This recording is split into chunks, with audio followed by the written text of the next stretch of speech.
Hello, everybody, and welcome to another episode of Every Day's a Train Wreck. I'm super excited. This is your host, Marley Major, and I cannot wait to introduce you to somebody who is so fun to me. Well, first of all, we've known each other for like 1,000 years, and I can say that because we have the same birthdays. We're the Sagittarius sisters here. So Diane White is going to tell us all about her background. She is my publicist friend, amazing strategist, and we're going to dish all about all kinds of great backstories about being a publicist and connecting people with talent, why people are obsessed with celebrities, and then, of course, a great Brad Pitt personal story of hers. I do have a great Brad Pitt story that no other woman in the world but me has this story. And it's 100% true. So you guys got to wait to the end. Okay. So Diane, jump in and tell us a little bit about your background, where you are. Okay. Well, it's so funny. When people ask me where I'm located, they always assume when I'm working with you, they assume I'm in LA. When I'm working with somebody in Dallas, they assume I'm in Dallas or Philly, because I have clients all over the country. And I'm literally located in the middle of the country in Tulsa, Oklahoma. Which is why I hired you, by the way, because I literally from a billion years ago was like, I do not want someone in LA or New York, because I'm biased, but I'm sorry. I think people in the Midwest and what I, unfortunately call the flyover states, but like everybody thinks, oh, if it's not LA and New York, it doesn't exist. But no, you guys work 1,000 times harder. I mean, in gross overstatement, maybe, but it's a generalization, but I think it's true. So when Tulsa's it's a much cooler city. I always joke that I live in Tulsa, not Oklahoma, because it really is its own little microcosm. And it's, in the last 10 years with art and now with The Outsiders on Broadway, it's brought a lot of attention to Tulsa. What about Tulsa King? Exactly. There's Tulsa King. I know. Reservation Dogs, which is a big hit, is outside of Tulsa. Yeah, there's a lot. We've got a lot of Broadway people from here. Kristen Chenoweth comes back here all the time. We're like the third or fourth biggest state now for making movies. Really? We definitely top 5. And we just recruited a woman named Meg Gould, she was on a panel at the Cannes Film Festival. She's been involved in Sundance. And they recruited her, so she's in charge of our state film commission. I mean, there's a lot of landscape here. I think people forget that, and it's very inexpensive to make movies. So I did not. Yeah, well, we might maybe have some new Rust producers now that New Mexico might not be their favorite spot. So, okay, I love that, and I totally forgot about Tulsa King, who I'm totally obsessed with. My man Sly Stallone. Obsessed with it? Oh well, I was like, just thought he was such a big lug. I mean, I watched Rocky a billion years ago, but then I saw Tulsa King, and I'm sorry, but I was like, the guy has got it. Yeah. I don't know what the frick it is, but sliced alone. Right. But here's the thing is, I'm not the girl who's like, oh, I like the bad boys. Oh, I like the dumb ones. Oh, I like the whatever. And I'm not saying he's dumb by any stretch, but it's so surprising to me and everybody else that I'm like, oh my God, I don't know what it is, but that like, where everything's going, and like the lips, like they don't, it's like, I don't know, filler, whatever he's got, but the Italian stallion. I'd love me some Sly. Okay, maybe we can manifest him. So tell us what you do now and how you got here. Because I think to me, it's super fascinating. Well, my background's TV news, and I'm a total Midwest girl, born in Cincinnati, moved to Chicago as a kid, lived in Chicago till I was 14. Then we moved to Springfield, Missouri. The best part about that was I got to go to University of Missouri, which is easily the #1 broadcast journalism program in the country. The NBC station in Columbia, Missouri is a market size similar to Santa Barbara, to give you a good analogy there. Yeah. The NBC station is only one of only 2 stations that's owned by a university. John Anderson, who was my good friends, who worked at ESPN for 20 years, just retired, left there on his own because he got offered a professorship. They bring in guest speakers. Russ Mitchell, who was on CBS this morning, they all come back and you get experience working. I left that school in the late 80s with a resume tape from an NBC affiliate. All the anchors and the main producers, news directors are professionals that have worked in big markets and come back and they teach. But all the reporters and the morning anchors and weekend are students, and you have to earn your way up. So I worked there and went from there, did a little bit of marketing, went to Colorado Springs right out of college with my first husband who got stationed there. And at that time, there was no Fox yet. Fox came to be about 2 or 3 years later. So there were really very few local TV jobs. I mean, Fox changed the whole landscape when they became a network.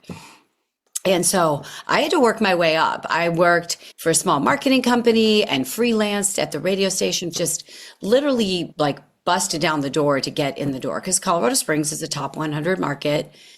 And at that time, they could hire people with 5 years experience. And I didn't have 5 years experience. And I started as an assignment editor, which is probably the best thing that ever happened to me. I was very sad that I didn't get to be on air right away, but I learned how everything in the newsroom worked. So talk about what that is, because there are a lot of people who don't know what that even means. Yeah. And honestly, Marley, I think that's the key to how I am successful with getting stories through. The minute I tell somebody, oh, I was an assignment editor for 2 years, they all of a sudden are like, okay, you get it. You know, it's like saying if you own a McDonald's, like, hey, I started out in the fry cooker just like you. Right. Assignment editor is literally like the director of the newsroom in terms of the air traffic controller for the newsroom.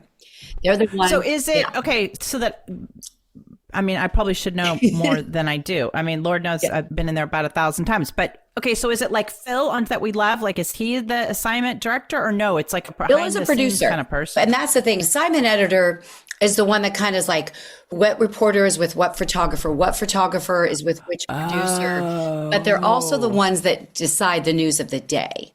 You'll have segment producers like Erica we've worked with at Fox. Yeah.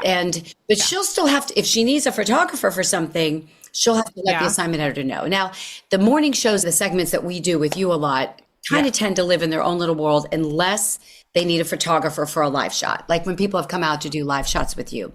But the assignment editor is the one, and every station's a little different. My news director put a lot on me. It was my job to decide what stories we were covering. Then the producers come in and say, okay, I like that. I want to lead with that. And I could fight for a story as an assignment editor, and reporters would fight with me like, hey, I want to cover this and this is why. Every newsroom I worked in, thank goodness, was a collaborative effort. There was no like dictatorship. If it came down to we have to pick one or the other, often the executive producer or news director would decide. So that is cool. So there's lots of different layers. People think, oh, you know, you want to go to the CEO or whatever. It's like, no, you want the assistant. Like that's who it sounds like is controlling. It's a gatekeeper. One of the things I do as a PR person, and is if we know that, like, I'll use you as an example. The way KTLA does their stuff is very different than CBS, is very different than Fox. So give us examples. Like what stations, let's say, do you think similarly, and which ones are different? KTLA is an independent station, so they don't get network programming. So they have a lot of time to fill.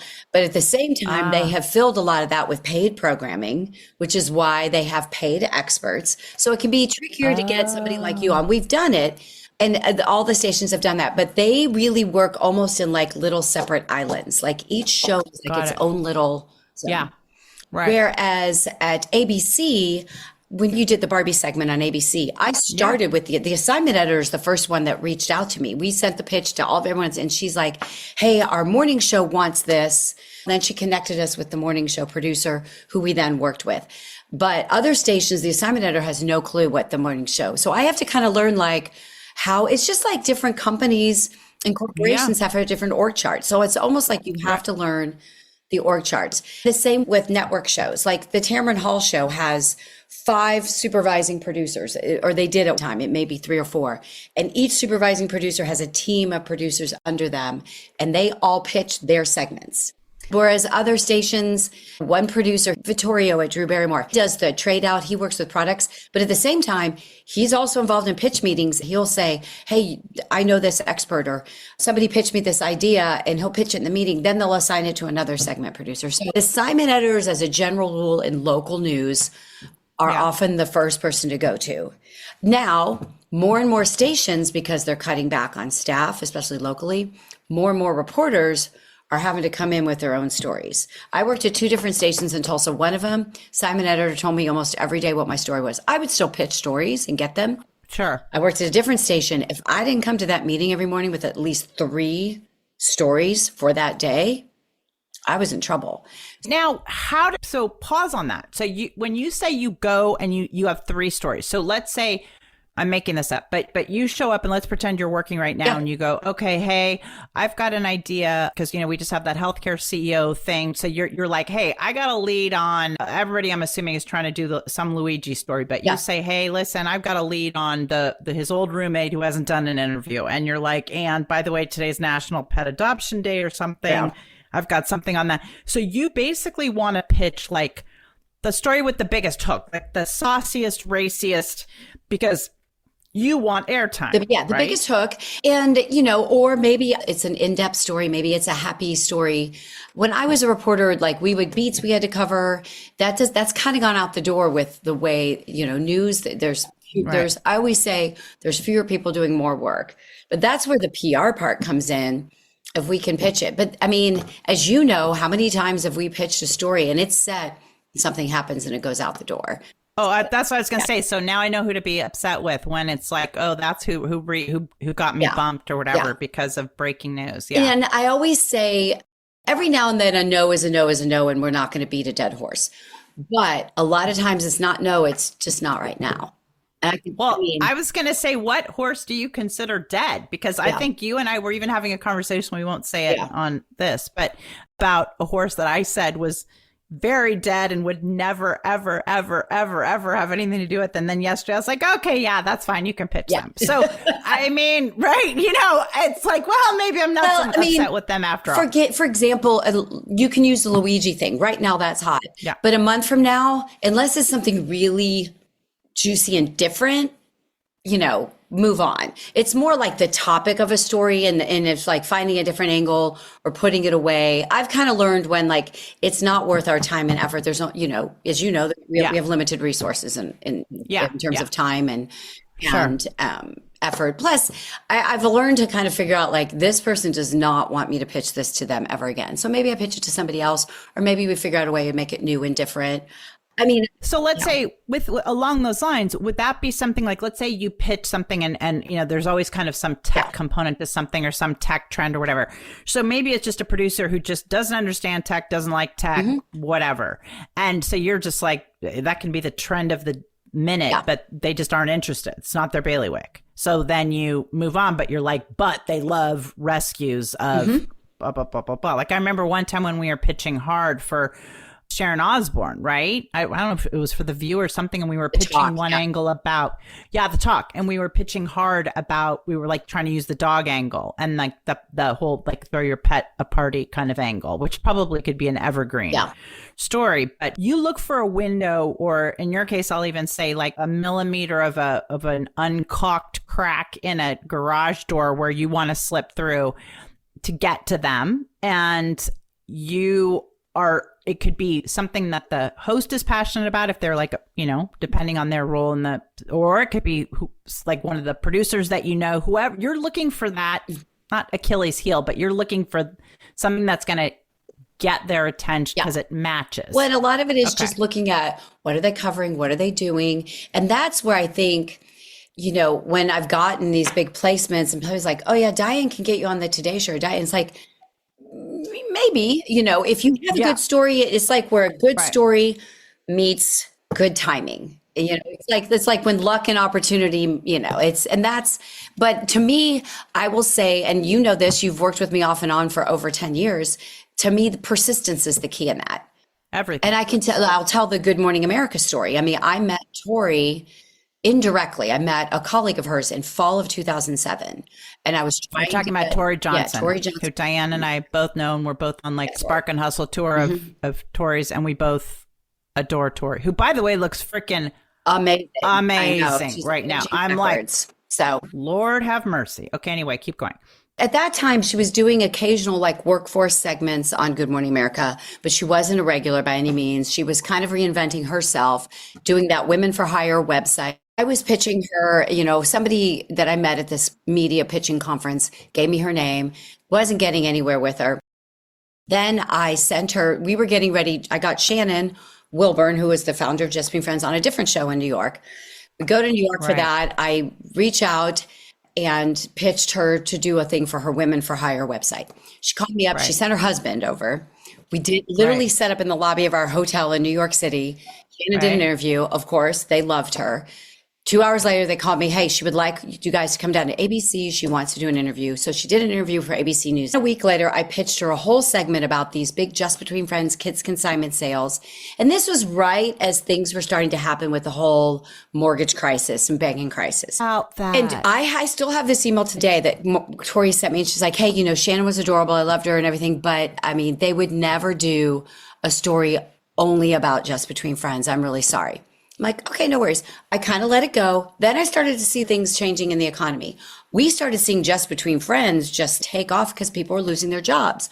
We want to give her a shout out. So tell everybody just quickly what Just Between Friends is, because they were talking about something Just Between Friends that was way ahead of their time. And Shannon, it's funny because she sold the franchise a couple of years ago, and she's now, I still work with them. She's now on the advisory board, and she's now coaching franchises. I mean, she's just, her career's taken off. Great. She'd be a great one to talk to. Yeah. She started this kids consignment event. There's a lot of them now around the country, but it's the biggest and the first, where families bring all the stuff their kids have outgrown and they set up and they do all the work. It's a huge, big, organized pop-up event for 3 to 4 days in big venues in over 150 cities. And it's a great way for families to save up to 90%, but they can also, we say, turn their clutter into cash.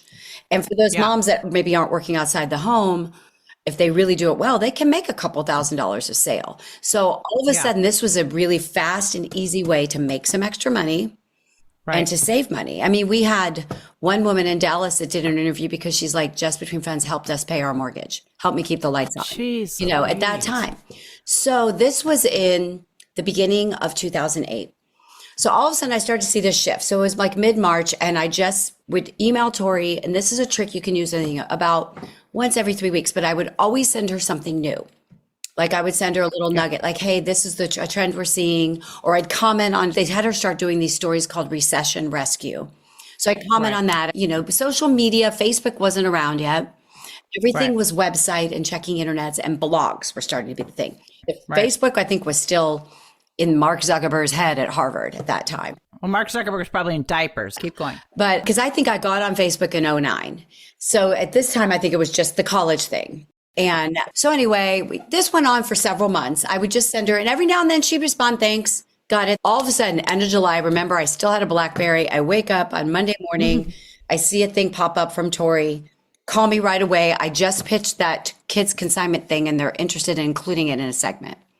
That kids consignment thing, the $1 billion Long business. story short, I called her, and at that point they were looking at making it part of a whole segment of fast ways to make money. So it was just going to be like a blip. So we went through, I'm getting with Shannon, we do all the work, sending the videos, doing the interviews, all this stuff. And then she's like, oh, they don't have room for it. Sorry. So then about a week later, Shannon's like, we are seeing our numbers have almost tripled of people signing up to participate in an event. So I sent that stat to Shannon. Yeah. 2 days later, I get an email back, call me. She goes, they want to do a story on JBF. When are the next events and what's the biggest one coming up? So almost 6 months to the day from that original email of like they would never do a story, they're in Dallas taping what turned out to be a 4-minute segment on Good Morning America. So wait a second. This is like, let's not bury the lead here. Their GMA crew went down to Dallas. Yeah, this was pre-Zoom, pre-virtual interviews. To do a 4-minute freaking segment. They sent Tori, what happens a lot with the network shows is they'll send the talent, and then especially if it's like Dallas, they'll hire a local crew. Right, but the point is that they sent Tori down there and a crew. It wasn't like Tori with an iPhone. I mean, it was a real deal. Yep. They did a follow-up 5 years later too with Tori. I'm glad to say I know Shannon now that we're talking about this. I'm gonna be like, Shannon. And then a couple years later, after that, it kind of took off. You know, she was on the Inside Edition, did a story, 2 or 3 others. And then a few years later, it took 2.5 years of me pitching to get the Today Show to cover it. The point, I think, the zooming out on this story is that if I had given up after that, but just everything in my gut was like, this is such a good story. I just have to show you that it's a good story. And it's good to be. Right. So I love that. Okay, so it can be hard. When is it not hard? That's my next question. I mean, let's face it. Never not hard.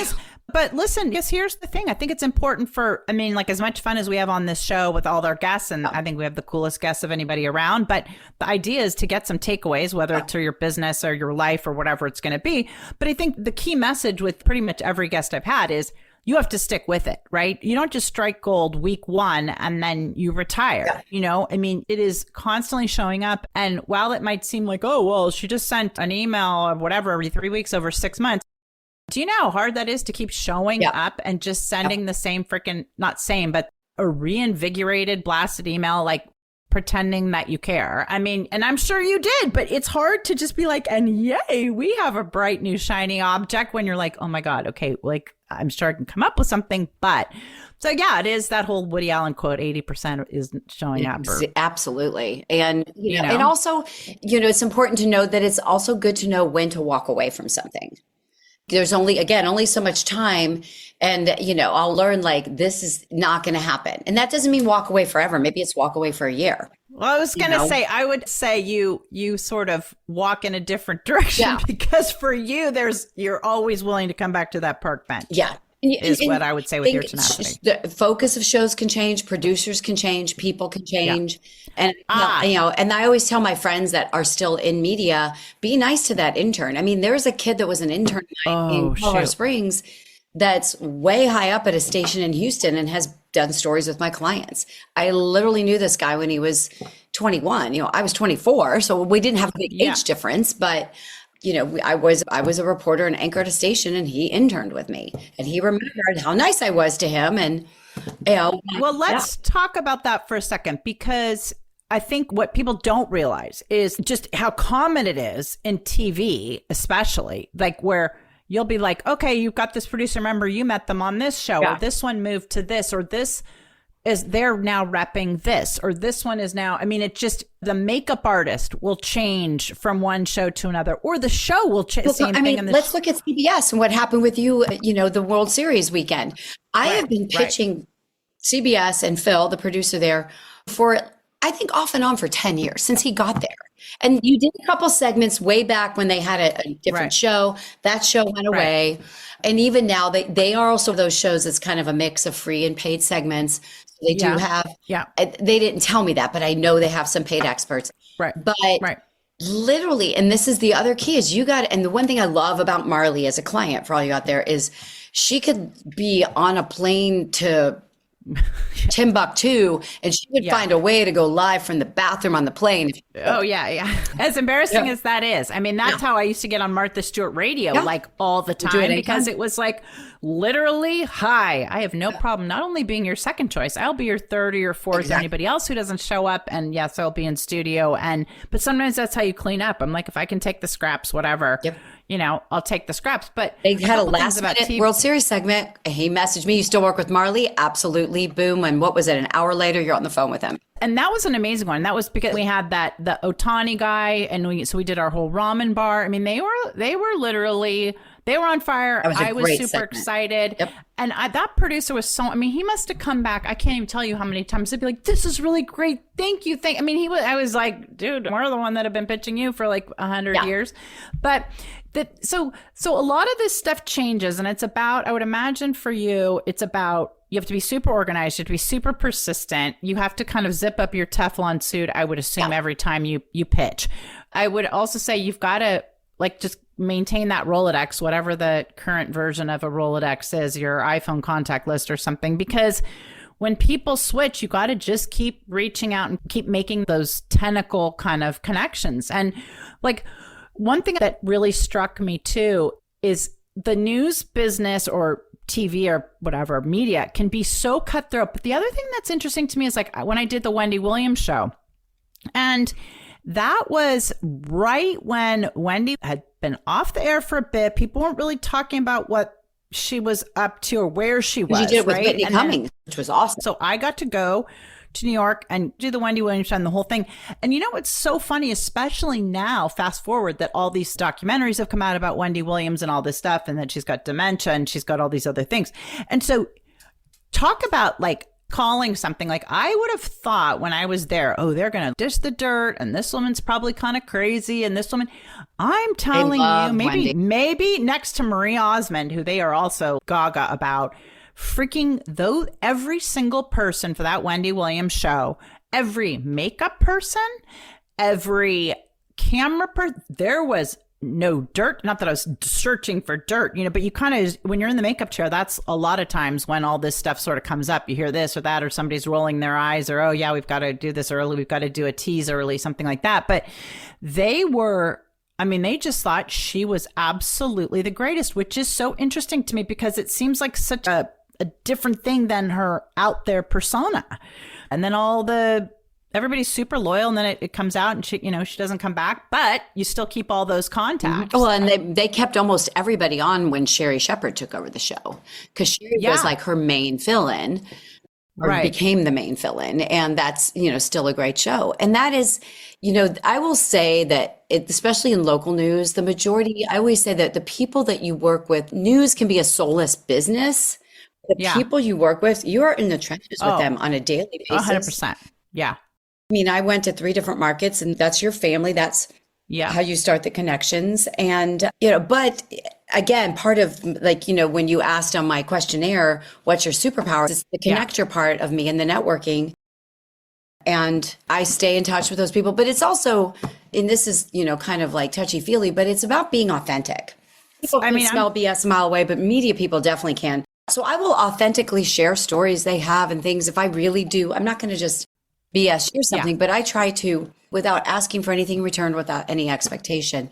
And that's how they remember you, Well, there's an element of also just being a good human being. They get on your radar because let's say you want to pitch your client, but then let's face it, they are human beings. Like, freaking Phil at CBS who, and he was like, this, I remember when I had that call with him a couple weeks ago, and he was like, this needs to be really good. And I was laughing. I was like, okay, have we met, sir? Like feathers and glitter, like that, like this thing. Just go look at her Instagram feed. Right. I was like, this thing is going to do everything but fly off the table. Exactly. So, but they are like super, super, super nice people. And then the handful that are just such witches, which we can certainly, you and I have probably a local one that we could. Oh yeah. And every PR person I've talked to that pitches in LA has said the same thing. Because she's quite challenging. Oh, very gracious. That's not the word we use, but she's really the only one that is at that level, honestly. And it's so funny because it's not as if she's like head of BBC worldwide either. It's often kind of the more weekend morning show producer. Right. So it's like, okay, step back, step down. Okay.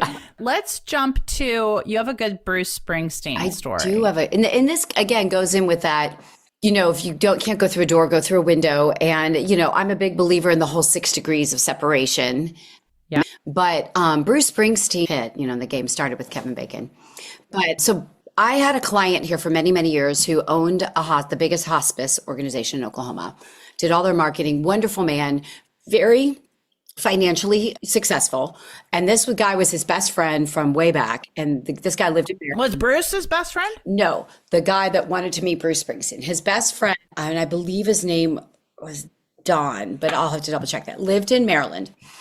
And when he got diagnosed with a brain tumor, his wife left him. Doing therapy, he meets a new woman, marries him, and they're raising kids together.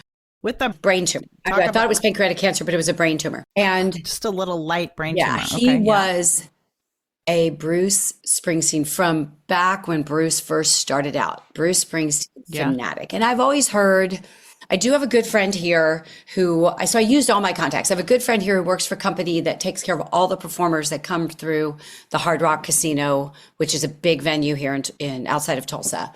And so she's met everyone from Dolly Parton to Lionel Richie. And she has connections through that. So she was trying to she got the name of someone that was on his tour.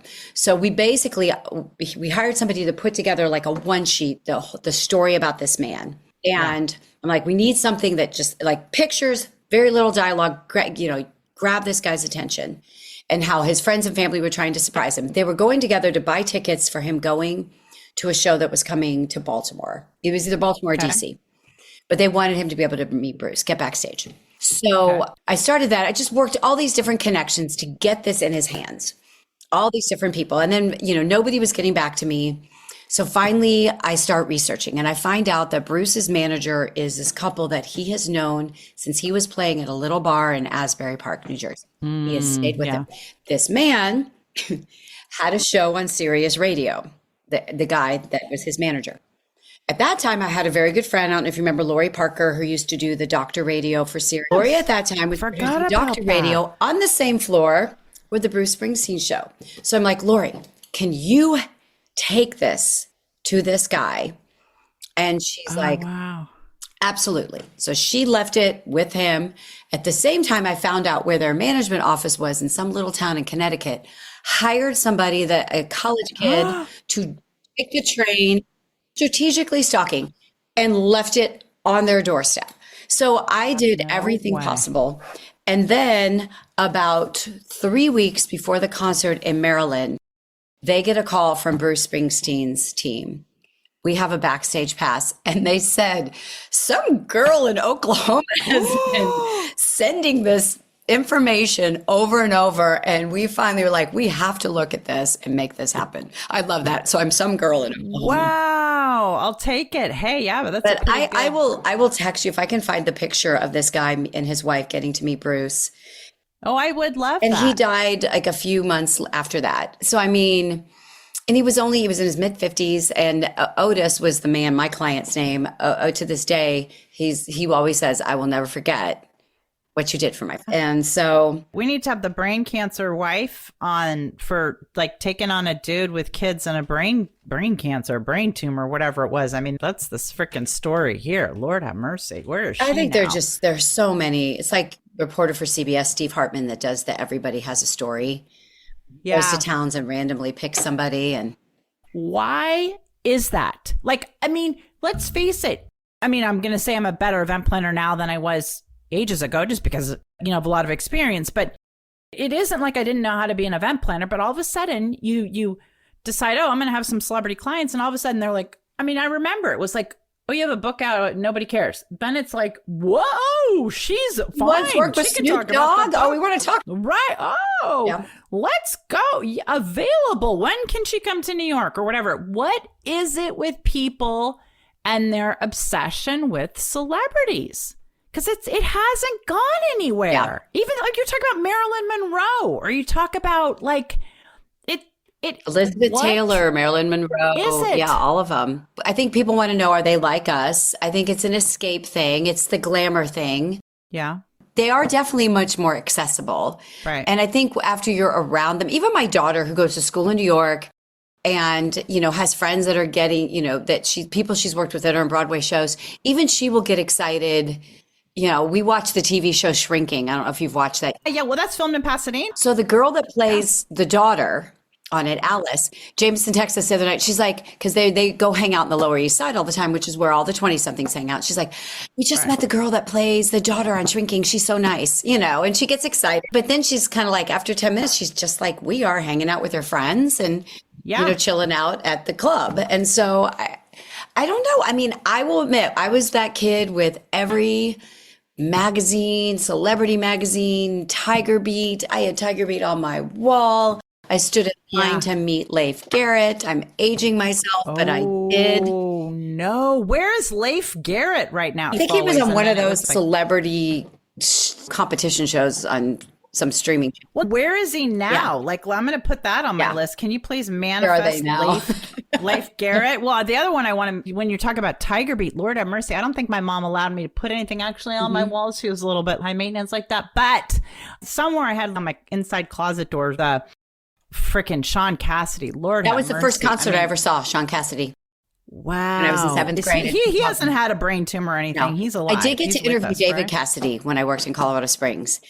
He was so nice. His wife was from there and they were giving money. Colorado Springs has a lot of money, and the Broadmoor Hotel, which I'm sure you're familiar with, was doing a big art installation thing for a kid's school. And he and his wife gave money to it. So I got to go interview him. Also got to meet probably the most famous person I got to interview was. So as he came there, his wife also was from Colorado and also donated money. There was a big effort in the 90s through this very wealthy foundation in Colorado Springs that at the time owned the Broadmoor. And they brought in a lot of people. The guy that was in charge of the foundation was also in charge of the U.S. Olympic Committee. So that'll tell you. Oh, wow. Yeah. With the Olympic Committee, all the different governing bodies, Olympics being in Colorado Springs, there was a lot of people. It was a great first market to work in TV in terms of the people I met. And that's part of it too. For those out there is like, I'm really good about keeping it. Social media makes it so much easier. But when LinkedIn came on, that became my new favorite thing. The people I have met and connected with on LinkedIn have helped me in the business. Like, remember when we finally got you on the MSNBC show? Small business show. And I ended up being in her book. That was through a producer I found on LinkedIn through Missouri's LinkedIn page. So let's talk about that for a second, because I think that's a great tip, whether you're trying to make a connection for somebody to donate for your charity or you're trying to get. So how did you use LinkedIn to make, do you think you've been successful on LinkedIn? Because like with that one, for example, oh my God, the name is at the tip of my tongue. I'm going to Google your business, MSNBC. Your business. She's super nice, that freaking chick. Do you think you made the connection because you're like, oh, I lived here, I went to school here, or how do you make that link? Now, you kind of have me obsessed with finding out her name. The show's coming up, but they aren't showing her name. That's your business. It's like a blue cover, I think. JJ Ramberg. Oh, JJ Ramberg. Where is JJ now? Let's find her. I literally did a search. You can search for anything under University of Missouri grads, and up came all, and I could quickly find the producers, and then I would see, who do I have a second degree connection with? Okay, well, who are we connected with? Or a lot of times, if we had a second degree connection, at that time, keep in mind, Facebook was just starting, and we didn't really have Instagram or Snapchat or any of those. I mean, YouTube was still pretty new, and everybody was connecting on LinkedIn. And they were the first. And so I would send emails. I went to Mizzou, and I was pitching just between friends. And I had another national client, Seeking Sitters, Adrienne as well. Yeah. And I would have the story, and I would keep it really short and sweet. I have this. Is this something you would be interested in? Could you introduce me to so-and-so? Or I would love to pitch this. And 95% of the time they would respond. Again, we weren't getting inundated with stuff at that point too. Right. And this was like 2007, 8, 9 time frame. So that's how, and I still do that today. If I want to meet XYZ, producer at the Today Show, I'll put in Today Show producers, and up will come anybody that either I know at the Today Show or that I have in LinkedIn. You'll do it in LinkedIn. And now I also can get Instagrams that you have to kind of figure. It's a game. You have to figure out who's on what's their comfort level. Like the media event that I do with Michelle Pippin every year that you come to. Yeah, which is amazing. Yeah, we ask them, what social media, what are you willing to share? And it's interesting because by older, I mean 40 and older, they're cool with giving out all their handles. The 20 and young 30-somethings are like, yeah, they keep their Instagram private. I'm like, okay, whatever. Yeah, okay, that they can pound sand. This is like reminds me of the Me Too movement when like my lawyer was like, oh, can I give you a hug? I was like, please. I'm old enough now where I'm like welcoming cat calls. Please, hug, like inappropriate hugs, I'm available. Yeah. Okay, one thing I don't want to forget is tell them at the end, we're going to talk about how to get a hold of you, because you are going to probably do that event with Michelle Pippin, who's amazing.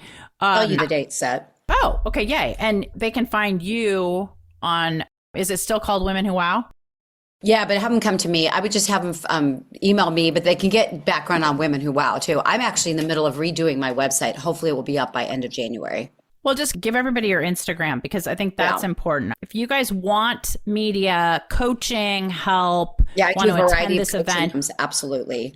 It's Diane, amazing, and she does this fabulous with Michelle Pippin in New York, and you go for a couple days, and it's like you can't even believe the producers that are freaking show up, and basically it's like speed pitching, and you refine your pitches. It's amazing. Well, and it's so funny because people are like, how do you get, and again, a lot of that was using my connections. I mentioned Lori Parker earlier. We had worked together. She'd moved her way around, and she worked at the Montel Williams show, and all these people she worked with there then went on to other shows. And then I would ask this person, hey, do you know someone at this show? And it's like, how did you get them to go? I'm like, well, I literally just asked. And the good thing is we make it so fun for them.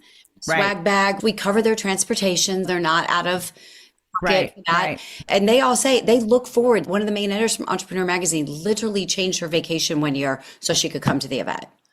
It's super. And here's the other thing too. I mean, when I leave there, you would think that I'd walked across the Sahara Desert because I am so like, oh, and it isn't like I don't know how to pitch, right? But it's just, it takes so much out of you. But for anybody listening who wants to get into like doing TV segments or radio or whatever you want to do, or pitch media or be pitched, like you got to reach out to Diane. Diane, your Instagram is Diane White. Diane White PR, 1205 right? is my personal one, but I use it for work a lot. My business one, is just, I think I sent it to you, is Diane White, but it's got some weird underscores, so I need to look it up.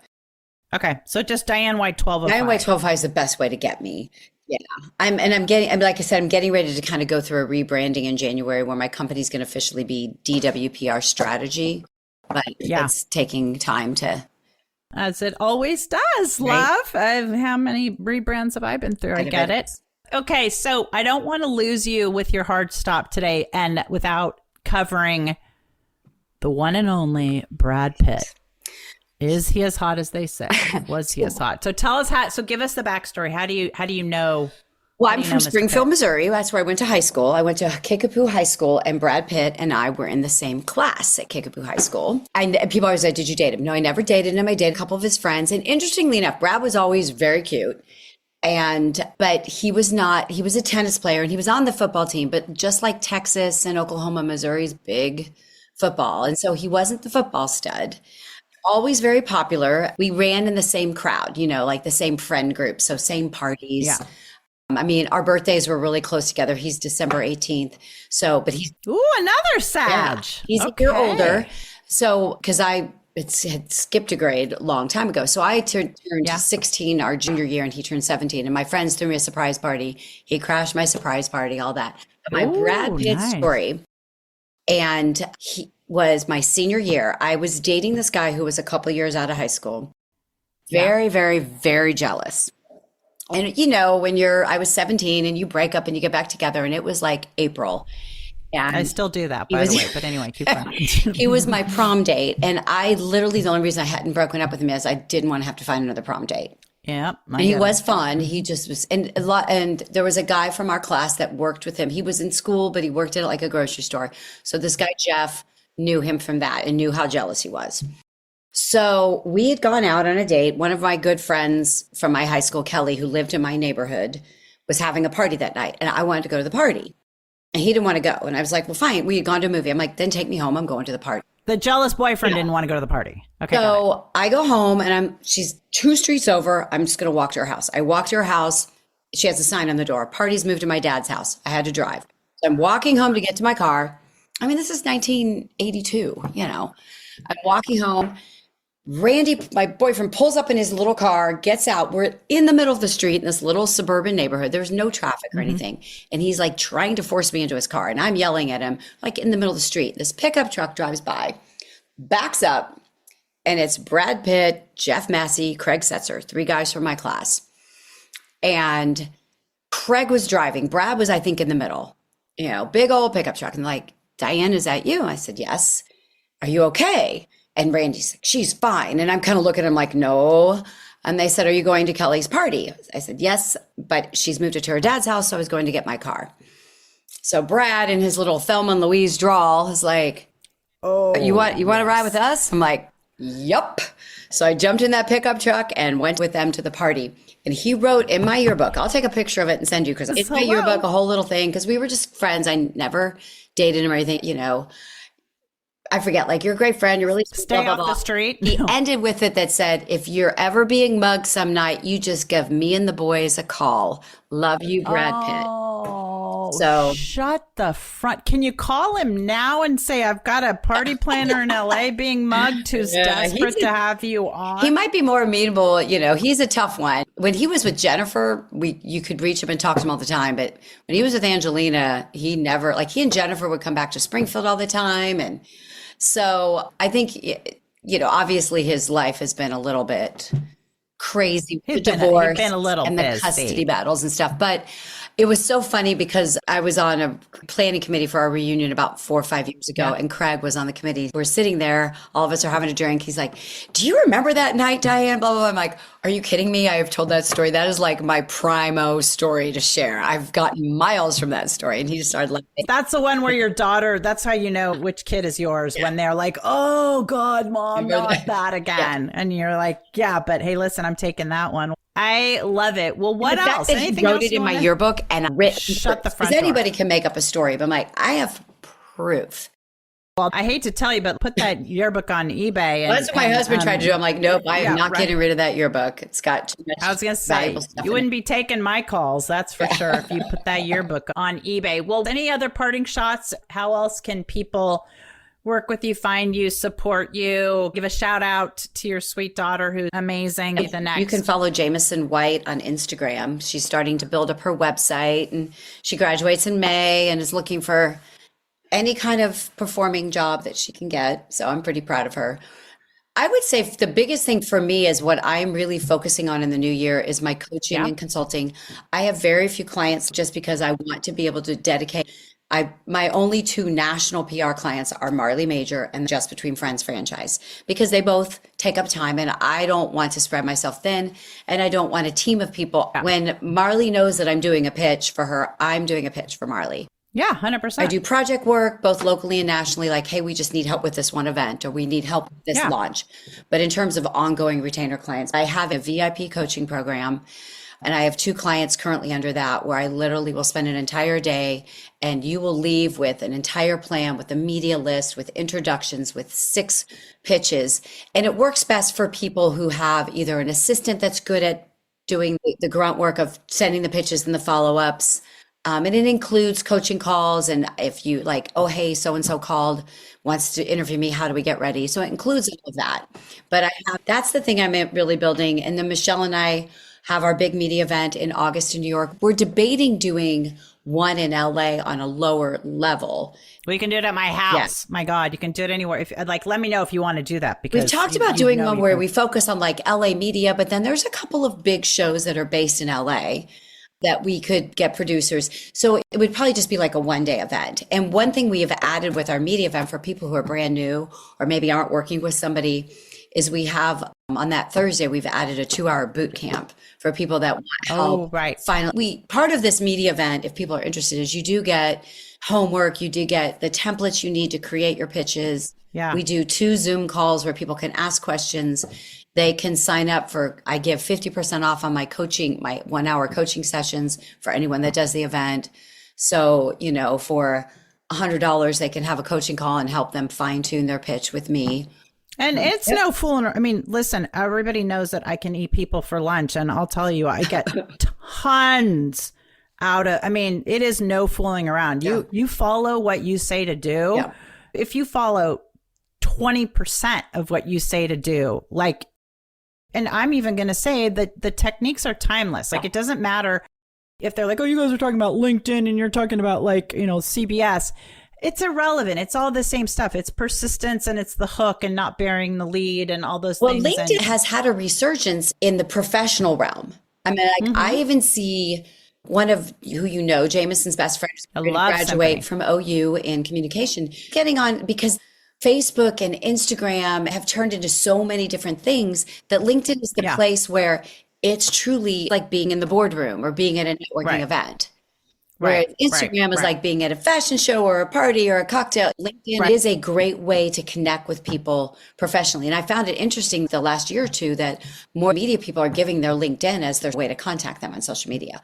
Every freelance writer I've had come to that event, I've found through LinkedIn because they go in there and there's a lot. So it definitely is when it comes to business and networking, they've done a really good job updating their brand to where it's very user-friendly. Well, the other thing too is, listen, you're not going to use LinkedIn to become the next TikTok star. Yeah. But the point is, if you want to get business done, which is translation, you want to get your mortgage paid or your rent paid, you get in LinkedIn and get it done. Well, I promised you I'd have you out by a certain time, although I could talk to you all day long. So Diane White, thank you Thank you. for all of your time. Thank you for dishing on behind the scenes and all the Brad Pitt stuff. And I want to thank all of our listeners again for coming back and listening. And please share the podcast. Yes. Tell all your friends. Most importantly, follow the show. Please comment. Rank us 5 stars if you're so inclined, or just please rank us 5 stars. I'm excited to hear it. Yeah, it's going to be so fun. Okay, so I am your host, Marley Major, signing off with my very new, fabulous favorite thing, which I need to get a real one of, is my train whistle, which is whoo-hoo. And it sounds more like a very sad, drunk dog. Bad Santa. That's what it sounds like. All right. Well, thank you, Diane. I loved having you. And we will chat soon. See you soon. Bye. Thanks, guys.